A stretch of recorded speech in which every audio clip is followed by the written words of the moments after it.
Hola, señor Diana Arredondo. Soy Cirilo José González Puchaina en versión anime, estudiante de la Fundación Universitaria Católica del Norte. Desde que inició este curso me pareció interesante las temáticas que se abordarían, a juzgar por el título Valoración del aprendizaje. Dije que se trataría de tópicos importantes acerca de la evaluación del aprendizaje, los mecanismos y clases y técnicas de evaluación. Lo que me llamó la atención es que se haya llamado así y no evaluación del aprendizaje, pero después comprendí que se tomó como valoración porque es una palabra más integral y global para el proceso evaluativo. Me gustó mucho la primera actividad, que fue diagnóstica. Ahí pude expresarle seño las ideas que tenía acerca de la evaluación como mecanismo que nos permite valorar el desarrollo integral de los estudiantes. Me ha gustado mucho que usted enfatice en que los trabajos sean basados en la creatividad y la recursividad desde un primer momento, como en el caso de la evaluación diagnóstica. En la actividad 3 pude expresarle muy bien, a través del ensayo basado en la imagen que nos facilitó, cómo el proceso evaluativo ha cambiado. Ha pasado de ser cuantitativo a ser más cualitativo y más integral, en el sentido de que tiene en cuenta los diferentes aspectos del estudiante como ser humano. Gracias a la expedición de guías y normativas a través del Ministerio de Educación Nacional, hemos comprendido que la evaluación debe ser más formativa, motivadora, orientadora, más que sancionatoria. Mediante las fichas de lectura comprendí muchas cosas acerca de la evaluación, pero la lectura que más me gustó fue la que definió qué era lo bueno, lo malo y lo feo de la evaluación. La estrategia de ficha de lectura me gustó mucho, dado que permitió desarrollar con eficiencia la capacidad de análisis y síntesis de textos. Lo que sí no me gustó fue que al final me hayan calificado sobre 4, cosa que se aclaró después cuando usted me explicó que era estricta en sus criterios de evaluación, aunque dicen por ahí que la evaluación debe ser también más humana, tener en cuenta las limitaciones o el trasfondo sociocultural del sujeto evaluado. Pero en el caso mío, como profesional docente en formación, creo que eso no se admite. Posteriormente, junto con el compañero Posada, hicimos el video sobre el tema del diagnóstico, el autodiagnóstico y la retroalimentación. Dicha actividad la disfruté mucho debido al formato en que lo presentamos. Para desarrollar el contenido del video leímos la unidad 1. Sobre las temáticas comprendí que el diagnóstico es un proceso evaluativo importante para saber con qué competencias y desempeño llega un estudiante al aula de clases, y se hace a través de diferentes instrumentos. En cuanto al autodiagnóstico, hay que decir que es importante porque propicia la autovaloración y el autoconocimiento del estudiante, valorando sus fortalezas y falencias. Y en cuanto a la retroalimentación, esto es importante ya que así se analiza la información que arroje el diagnóstico y el autodiagnóstico para tomar medidas frente a las falencias que se presentan en el educando y asimismo destacar sus fortalezas. Durante la socialización nos fue bien, a pesar de que al compañero se le presentó un inconveniente. Resalto que usted, señor, haya comprendido la situación. Nuevamente aquí olvidé que usted es tan estricta en sus cosas y por la impuntualidad perdimos algunos puntos. Asimismo le agradezco por sus consejos, recomendaciones, en el sentido de que lo más importante no es la nota en sí, sino la experiencia y el impacto de aprendizaje adquirido como profesional en educación. En cuanto a la unidad 2, luego de leer el contenido destaco este extracto. La valoración del aprendizaje puede comprenderse como un proceso continuo, dinámico y sistemático, mediante el cual se pueden verificar, medir y registrar los logros concretos del estudiante, con el fin de generar cambios en las diferentes dimensiones del ser, porque eso es precisamente el sentido, el objetivo de la valoración. Para materializar la valoración del aprendizaje se requiere de técnicas las cuales tienen un fin común, que es recolectar información que permita ayudar a generar cambios, innovar, crear y transformar la realidad integral del estudiante. Pude aprender las diferentes técnicas e instrumentos de evaluación. Considero que lo más apropiado para uno aprender es el momento de las actividades prácticas. Por eso, gracias a la actividad número 6, más que todo por los documentos que usted nos facilitó, comprendí cada una de las técnicas e instrumentos de evaluación. En verdad, habían algunas que no los conocía o los aplicaba sin saber cómo se debían diseñar, cuáles eran sus propósitos y sus características.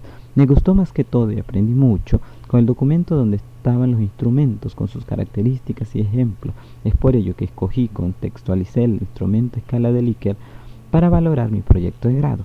En fin, gracias a la lectura de la unidad 2, más la actividad práctica y los documentos facilitados, pude entender claramente las clases de evaluación, las técnicas, los instrumentos, la diferencia entre estas dos últimas. Todos los instrumentos que conocí los voy a aplicar en mi quehacer pedagógico para enriquecer el proceso evaluativo que constantemente hago con los estudiantes, ya que la mayoría de los docentes utilizamos más las pruebas escritas y las orales, desconociendo que hay decenas de instrumentos que pueden recoger más información para ayudar a nuestros estudiantes a recibir una mejor educación. Este trabajo lo hice con todo el esfuerzo y la dedicación, y mi error, como lo señala en su observación, es no referenciar.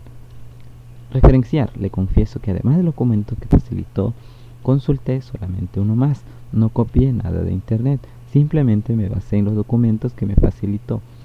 Ahora que presento este portafolio de esta manera, quizás usted pida que lo referencie.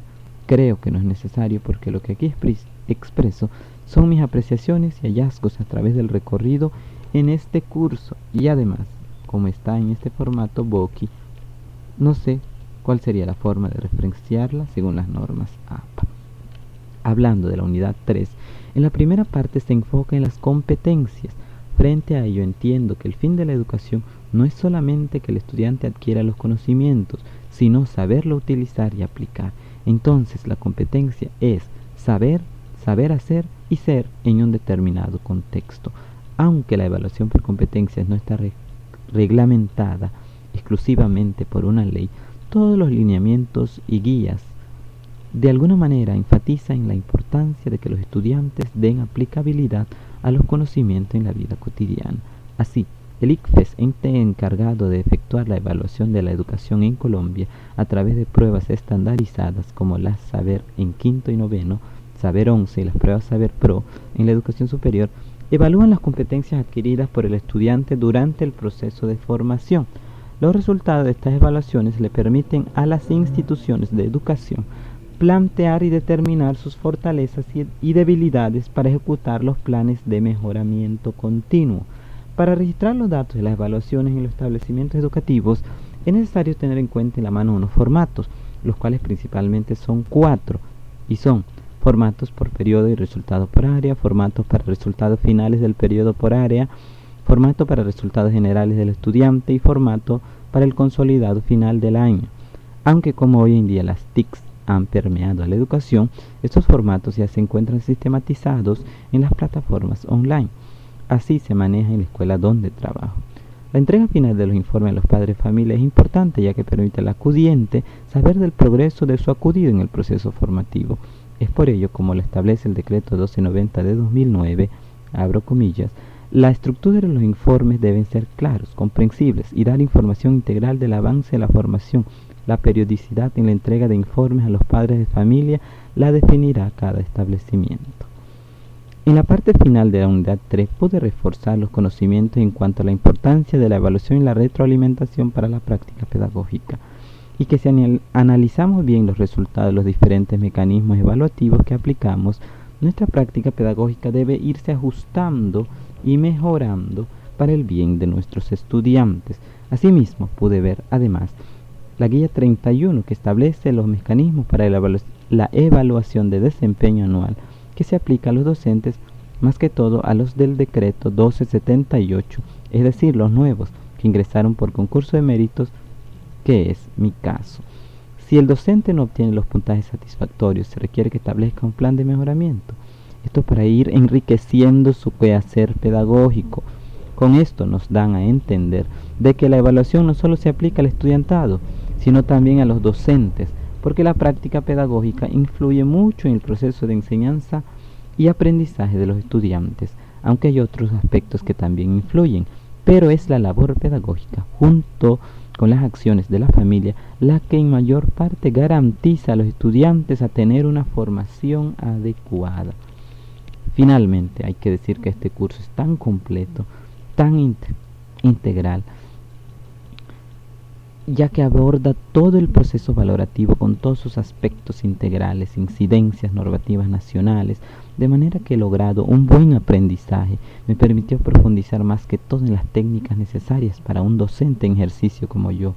La exigencia suya como docente incidió mucho en el grado de asimilación que tuve de los contenidos y a través de los talleres prácticos.